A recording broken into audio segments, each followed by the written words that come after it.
edition of the Moviescramble podcast. On today's show, we are dropping in on a Q&A, which has been held for the Oscar shortlisted film On My Mind. The film is directed by Martin Strang Hansen and is produced by Kim Magnusson. And on the Q&A, they are joined by the lead actor, Rasmus Hammerich. Please enjoy. Er det karaoke? Tæller kun i weekenden. 500 kroner for en hel sang. Du må da virkelig elske karaoke. Jeg vil bare gerne synge for min dame. Trine, den her, den er til dig, og du ved godt hvorfor.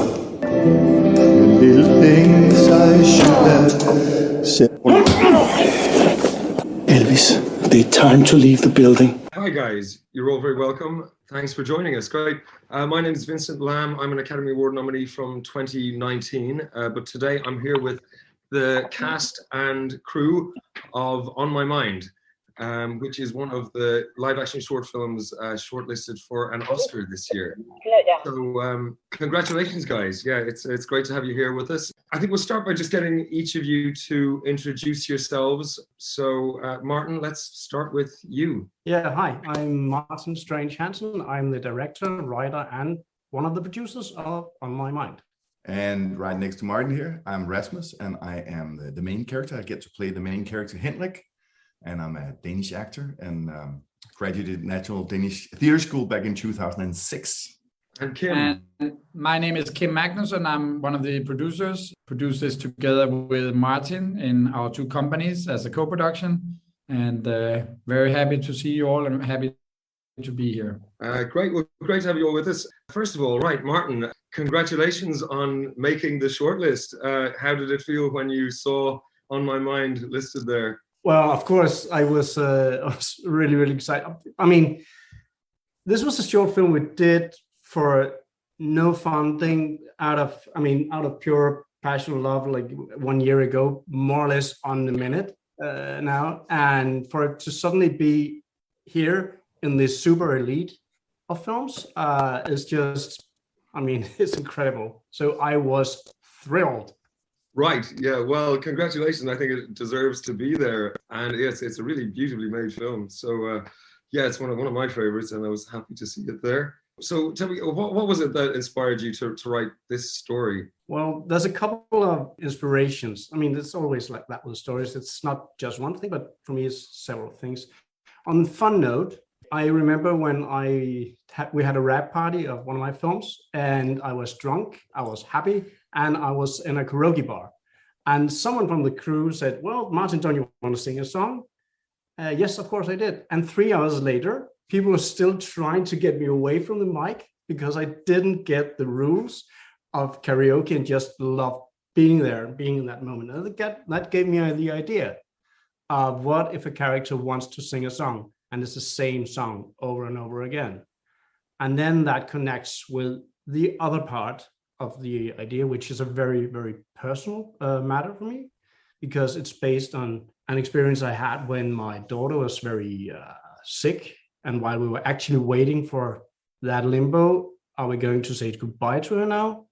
Or will she survive another year? Fortunately, at that point, it was another year, but we were in that limbo. And for me, that was getting that feeling of being there and you're about to say goodbye. And yeah, which basically is the main driver of the story. Right. Wow. That's that kind of makes it even more poignant then, doesn't it? Yeah. It's a sad story, but it's kind of an experience you've dealt with. So is this something that you've wanted to tell for a long time? Is this a theme that you've been looking at for a while? This story was kind of new for me, that I wanted to tell this story, because I've always told stories that was kind of close to what I had experienced in some way. But this is the first time that I'm going so directly at, should we say, the main core of one of my personal, very emotional points in life. So it was something that came up last year while in lockdown and while everyone was kind of away from their loved ones. I think that also affected me in some way, that we were all away from the ones we were close to in a way. Right. Yeah. Okay. So Rasmus, You play the lead character in this, right? And it's a lovely performance. Yes. So congratulations. Yeah. Henrik is it Henrik? I'm probably saying it's Henrik. But yeah, really lovely performance. I really liked it. Yeah. So just tell us a bit about your character and what's going through his head in the film. Well, the fun thing was that Martin actually called me up in the beginning and asked me to be the barkeeper. And at that point, and I read and said, okay, send him a script. And I read the script and I was like, I played that character before. And then I was like, I called Martin back and I said, I don't want to do it. I want to be the main character instead. And then he said, okay, give me a couple of days. And he called me back and said, okay, we got a deal. And then I got to be Henrik because I kind of fell in love with the character because I thought as a character who has a really big emotional depth, but he has so much trouble saying it out loud because if he says it loud, then it becomes real for him. So he'll do anything to suppress it. And still he has to do something. He knows he has to do it, but he wants to wait, but he knows he can't wait any longer. So it's kind of like this. And then he has this experience of seeing the karaoke machine and then having all this reason to want to sing the song and say the last goodbye. It kind of like gives him the possibilities to have the perfect goodbye to his loved wife. And I would say getting Rasmus on board gave me the opportunity to rewrite with a more silent character in mind, which in so many ways resonates and gives it even more depth, that character that he had. So he talked you into it, Martin. I mean, yeah, he was, I always like a challenge, and he challenged me by saying no. And then he got me thinking about what it would be like if we had this character, which was even more to my main experience of being in a Western kind of way. A stranger walks into a bar and he's silent. And I thought that Rasmus, with being a big guy, there was a more dynamic feeling to that character, was if he has all that pain inside and he can only get it out through song. So yeah, thanks for the challenge, man.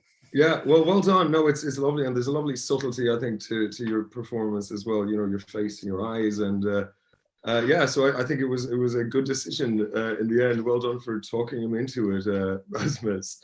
So Kim, you are the producer of On My Mind. How did this start for you? I mean, what was it about this film that made you want to get involved? I mean, Martin and I have known each other very long. I mean, we actually go back and have been so fortunate to actually win an award before. So Martin actually came out of film school and did his thesis film that he won the Student Academy Award.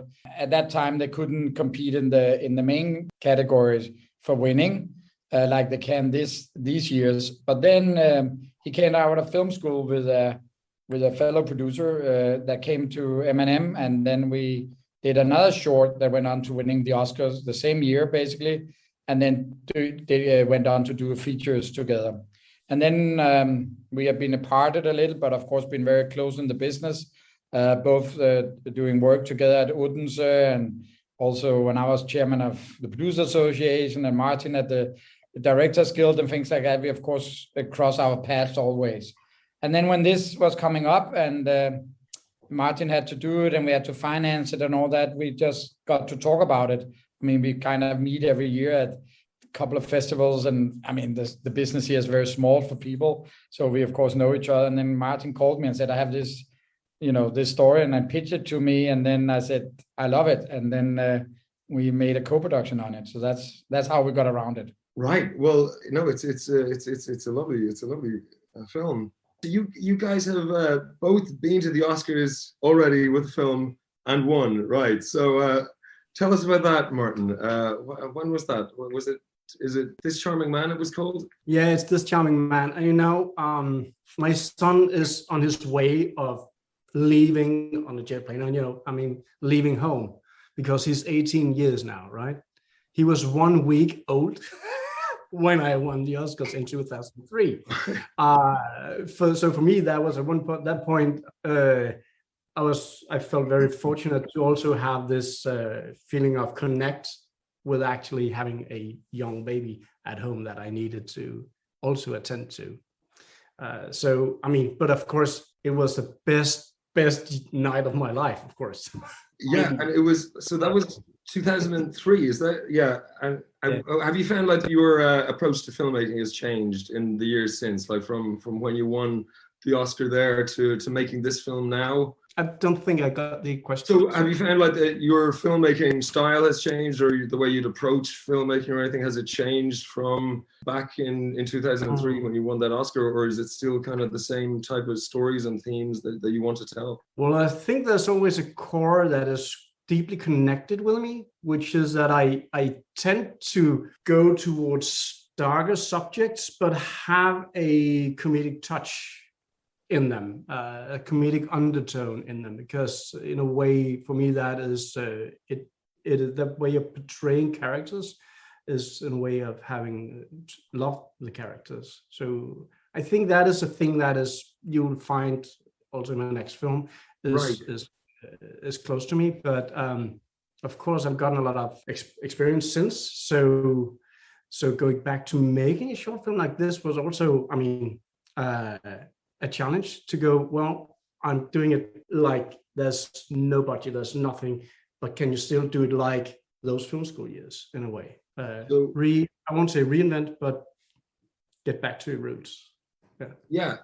I mean, I that's what I kind of noticed about this film, that, you know, it's heartbreaking at times, you know, but there's also this kind of these comedic undertones to the film. So I mean, was it important for you to get that balance right? Yeah, it is, because I have a feeling, I have a thing with the audience. I kind of like them, but I also like to have my film resonate and, so you say, massage their hearts, because that's the way I get in talk with my audience mostly. So for me, that also, because when I was in that situation back then with which was very, very sorrowful about my daughter's sickness and all that. But we were always laughing. We were often burst into laughing. And so for me, it was like, there's a balance between sorrow and laughter, which was really close sometimes.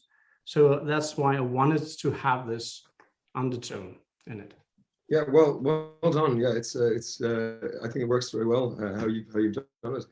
So there's lots of questions here from journalists. So I see one here for Rasmus, and Samantha Bambino is asking, have you ever sang in public, or have you done karaoke before? And how did it feel to do that? Was it something you were comfortable with? I was lucky enough that we have singing in the 4 years during the theater school in Denmark, so I was lucky to get a little bit of the teaching and there.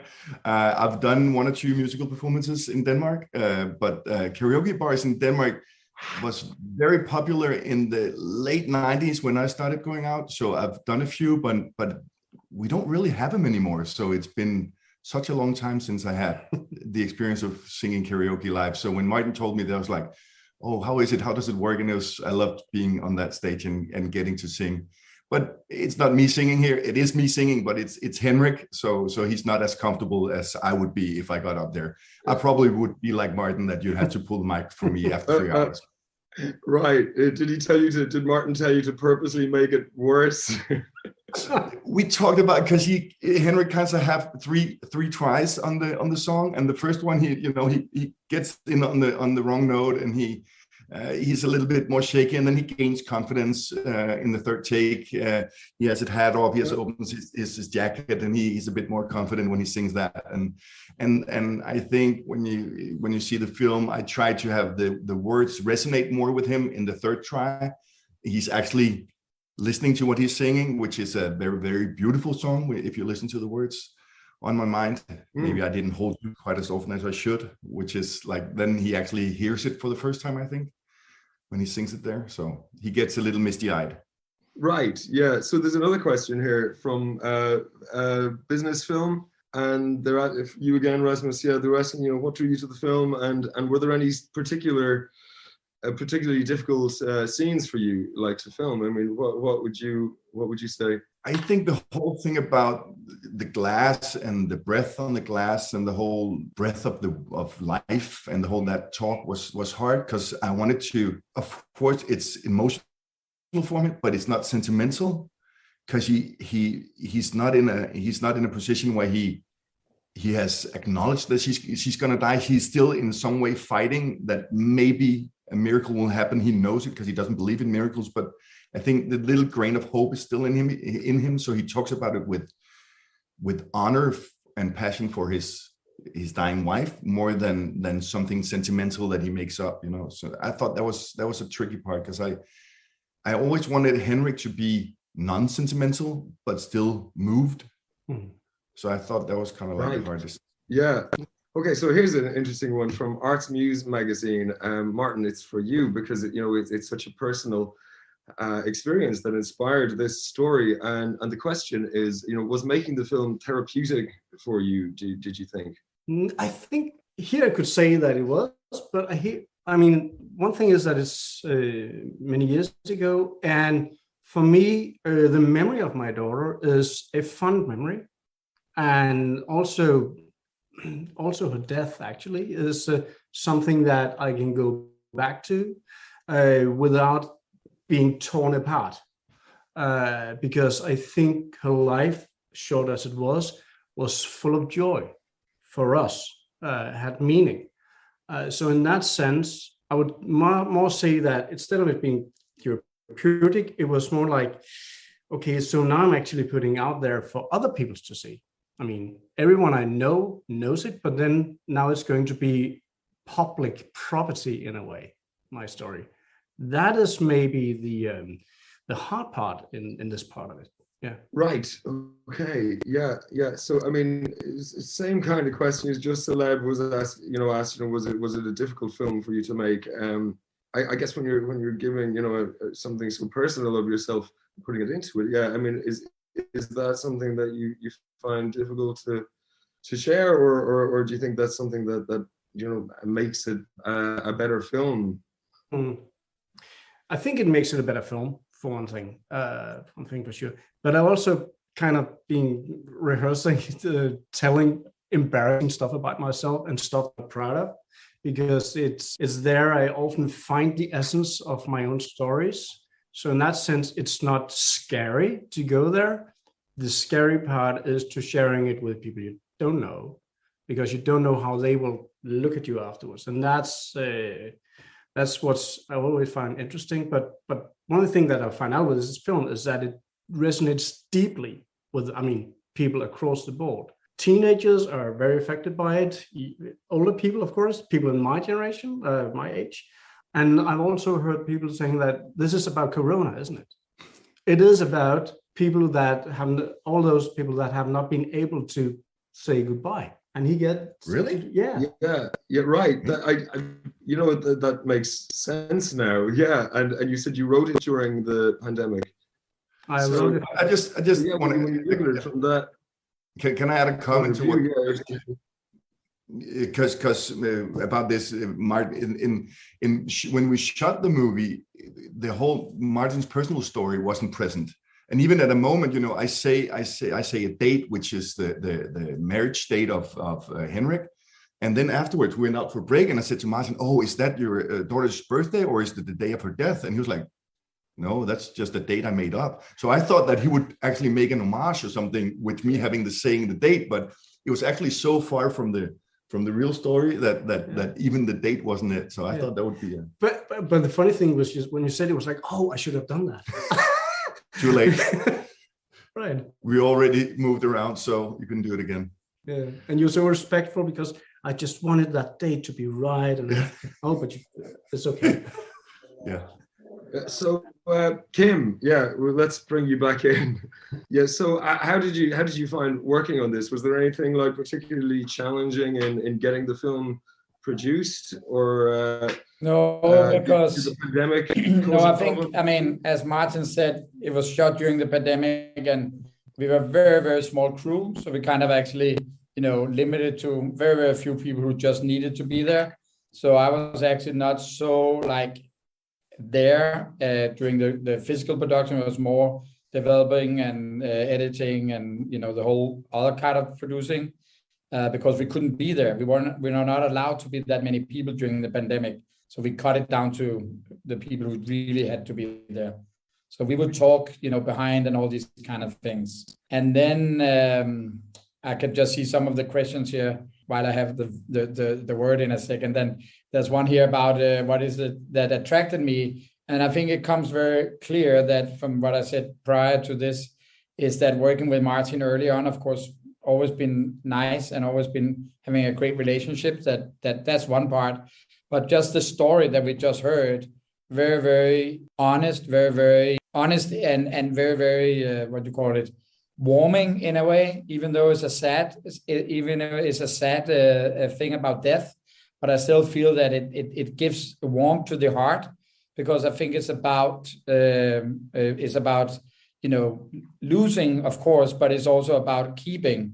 And I believe that's a very, very important thing, that you keep those memories, as we just heard Martin saying about the memories of his daughter and all that. And we didn't want this to be a daughter. I mean, that hasn't really been talked about here. And we don't like talk about like that this is like Martin's therapeutic and all these kind of things. And that's also why it became a grown-up story and not a child, because then it would be so much focus, I think, and maybe I'm talking for myself now, but it would be so much focus on the whole child issue. And we didn't want that to be like, oh, children dying is always worse than, I don't think older people dying or grown-up dying or something like that. The whole thing about losing a child, that we didn't want it to be about losing a child per se, but we wanted it to be about losing somebody, but also keeping those great warm memories that it is that you have with people. And also that is, a very warm, heartfelt story. And that's what attracted me when Martin pitched it to me.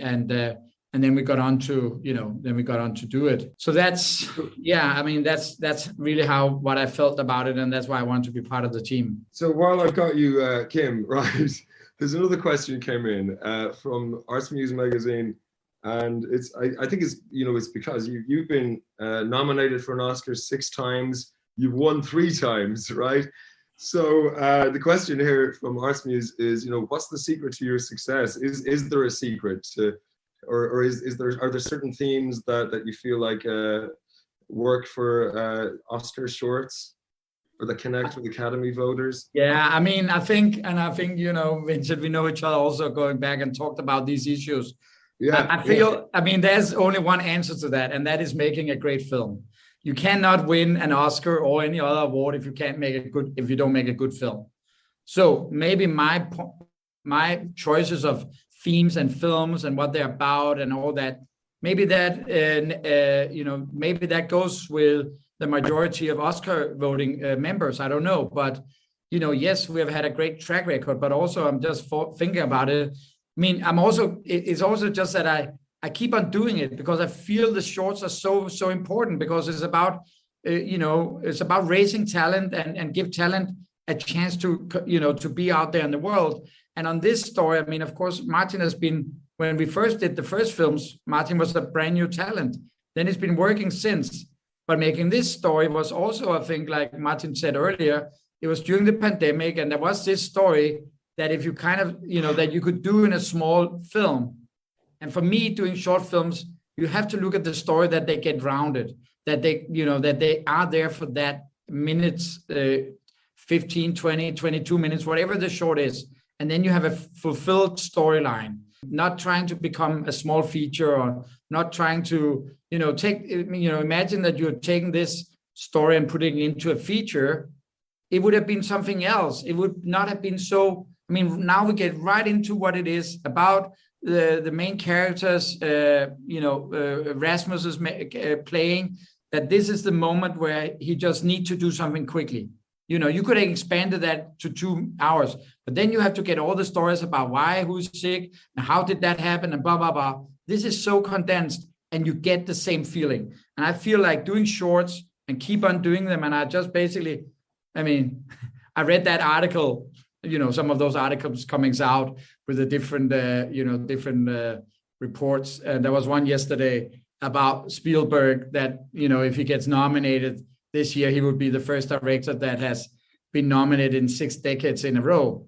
And I'm just saying, if we get nominated, I would have been nominated in 4 decades in a row. So it just seems like and it's not to say that, but it just seems like, I keep on doing it because it really is I have a love for that.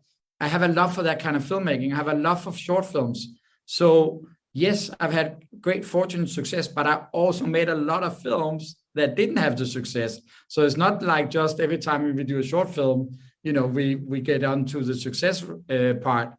But I just keep doing them because I feel that they're important, and it's important to raise the talent. I know it's a long answer. Sorry about that. I just get so excited. Well, yeah, here's hoping for another Oscar nomination, Kim, for both of you, Yeah, that would be great. 20 years after the last one.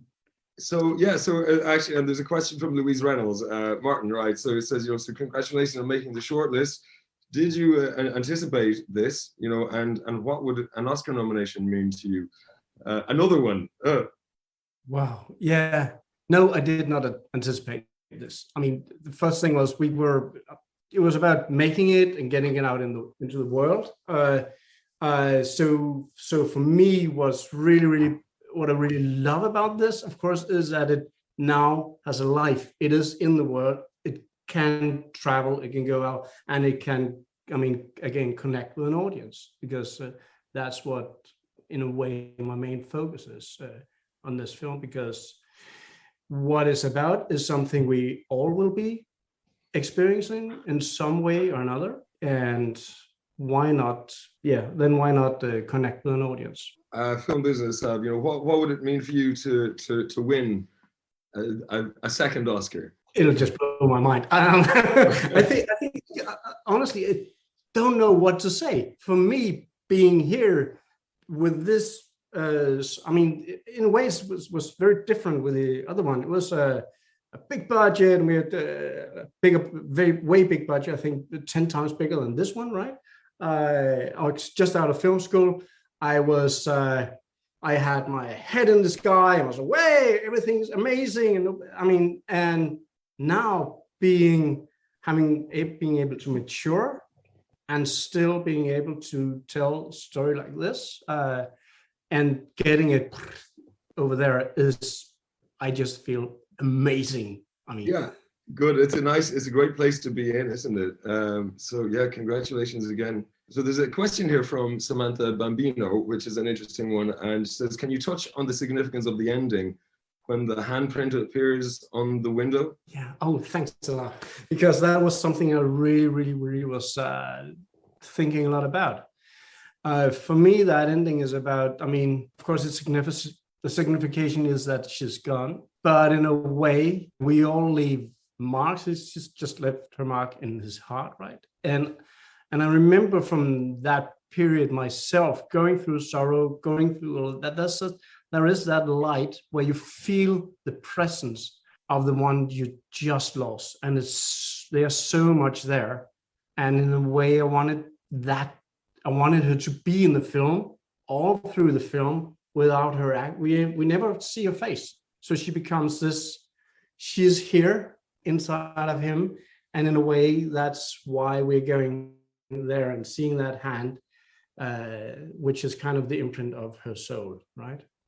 Right.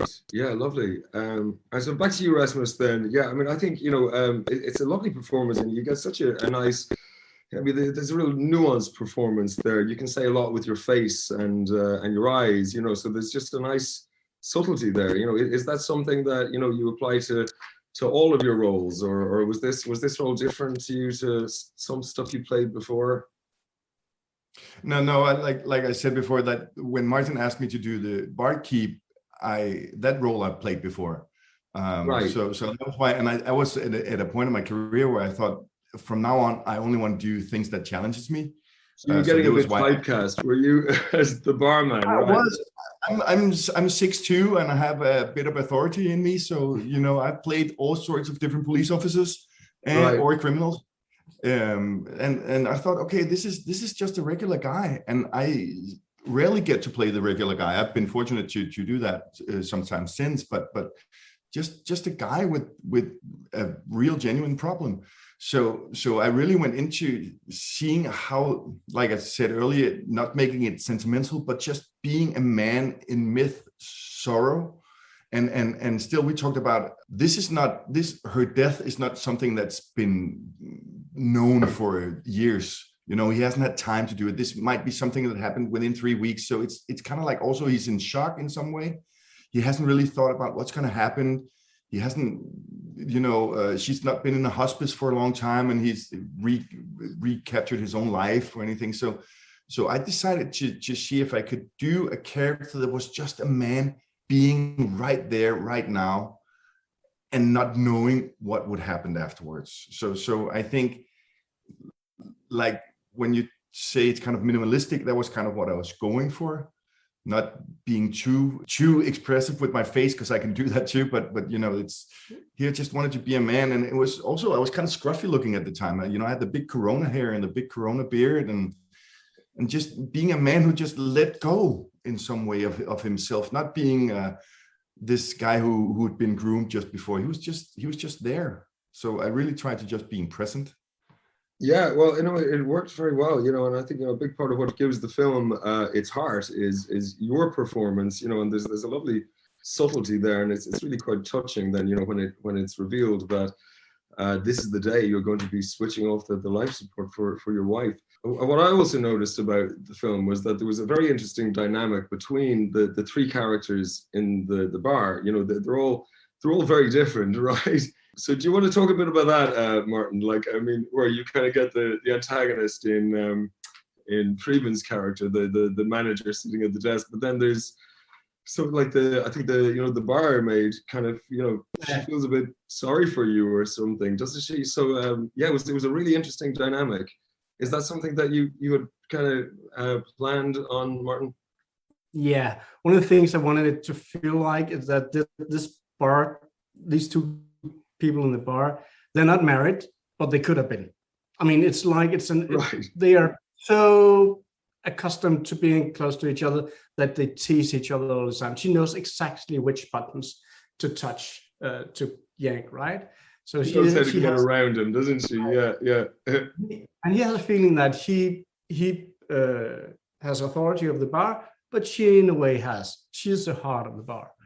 And one of the things that she finds out quickly is that there's something going on inside here.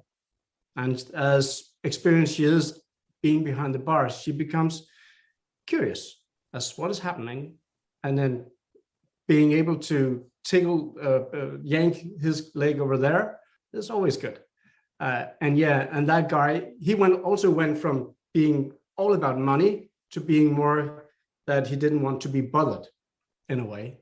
And he has this thing about his authority being questioned, and that's actually what makes him want to be man. Right. Yeah. He's a right grump. Yeah. But I think that's where a lot of the comedy comes from. Is it Ole? How do you pronounce his name? Is it Ole? Ole, yeah. Ole, yeah, who plays Preben, right?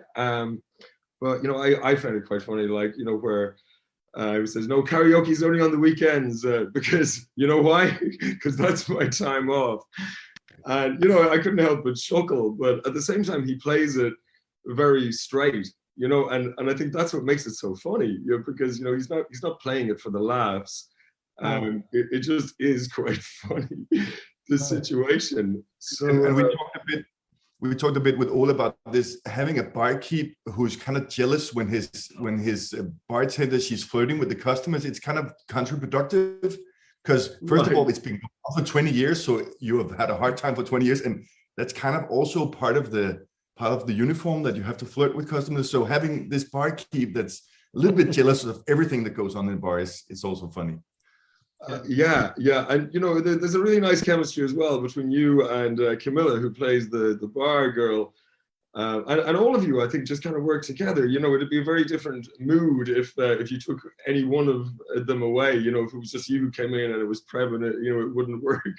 It'd be a very cold atmosphere. But Camilla is kind of like there in the middle, and kind of the buffer between you. So how did you find working with the two other actors, Rasmus? Well, I've known them for a long time. I actually I played with both Camilla and Ole before, and Camilla's kind of like everybody's mother on film and TV in Denmark.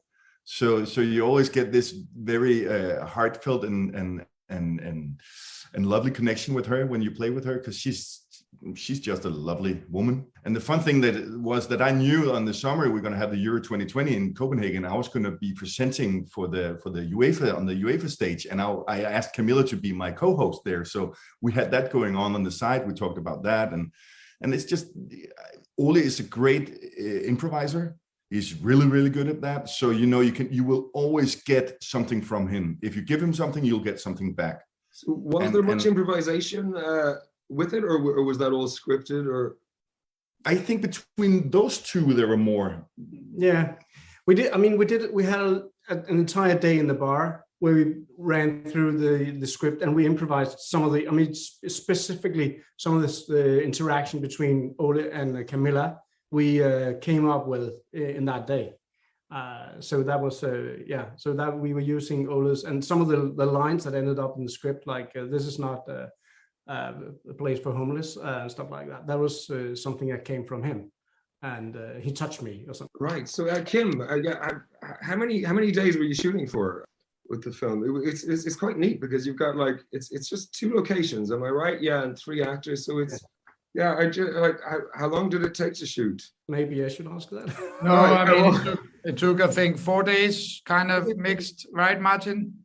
Yeah, 4 days, 3 days in the bar, and 1 day in the hospital, and the tiniest crew you could imagine. Yeah, I mean, I guess it's the sort of story that you can shoot during a pandemic. You can, it's easy to. I mean, we had Corona lockdown. You could only be 10 people, right? So we were 6 crew members and 3 actors. Right. The tiniest crew you could imagine at all. And was it self-funded, or was it commissioned by anyone, or? I mean, we started out self-funded, so it's self-funded, and we've been able to get some funding across, and Kim has been helpful with also helping with that, and but we started up completely self-funded. But no institutional funding. I mean, like the film commission or anything like that. So it's our own financing, and then got some help from some of the director, writer, and actors guild that could put some money in there. So film business, have another question just about the cinematography, Martin. Did you want to say something about that? They said the cinematography is fantastic. Can you tell us more about who you worked with? Oh, I love to say that to Ian. Ian is a guy I went to film school with. He's a cinematographer from film school. And one of the things we talked about when we came into the bar is like we wanted to kind of have an old-fashioned feeling, also in the cinematography and the lighting. And we looked at old Kaurismäki films to get that kind of a little hard lighting from the end, because it fits so well with both the characters, and it fits so well with that mood we wanted in the film. So, and that's why we had this. Everything is on a tripod, only 2 camera movements, something like that in the film because of that. Yeah. So that's, I think the cinematography is very, very good as well. Right. Yeah. No, really, really nicely done. Yeah. So where are you in the festival run with this then? Has it just kind of started, or are you somewhere around the middle, or? No, we're somewhere around the middle now. Yeah, we started out in last year. No, we premiered at LA Shorts last year, and then Odense right after, and then we are on to the festivals now, and still hoping to get another good year on the festival. Bambino asks, is it available for public viewing anywhere, or? It's only in festivals, I'm guessing. Is it at the moment? It's not, yeah. So what's next for it? I mean, it will. It's at festivals right now, and of course, knock on wood. If there was wood to knock on a Zoom call, then if we make the nominations, it will travel with the rest of the nominees in the short film Reach Out by Short Film International around the world. And then we have different offers from different sales agencies to represent us. So we're looking into different options right now. Okay, great. So Martin, then back to you. What would you like people to take away from the film after they've seen it? Oh wow!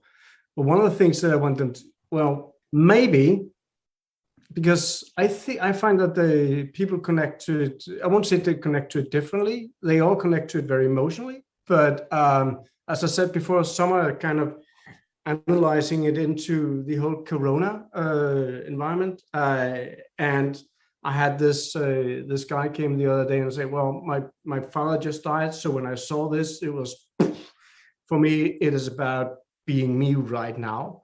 And losing my father, and then I feel kind of, I hate being where I am, but there's also feeling that there's a kind of hope in it. But I would say that one of the things that's important for Henrik as a character, and why I hope that in 2 years he'll be able to still think about her, is because he connects and gets, should we say, aligned with her death, by saying a proper goodbye, because if he couldn't do that, then he couldn't go back and remember her. So she'll die twice. Also her memories. Yeah. And that's something that I wanted, that was kind of important for me, because it's important to keep those, not being afraid of going back into that wound in a way. Right. Okay. Well, yeah, well, it's a lovely film, and it's great to hear your story of how it's, so personal to you and where it came from. It's great to see it on the short list there. I really hope it gets a nomination and goes all the way. And Kim needs more space on his shelf there for another Oscar, right? And no, it'd be great to see it go all the way. So the very best of luck with it all, and thanks so much to all of you for joining us, and thanks to all the journalists who joined us as well, and thanks for all your questions. It's been really great chatting to all of you. Okay, thanks very much. All the best.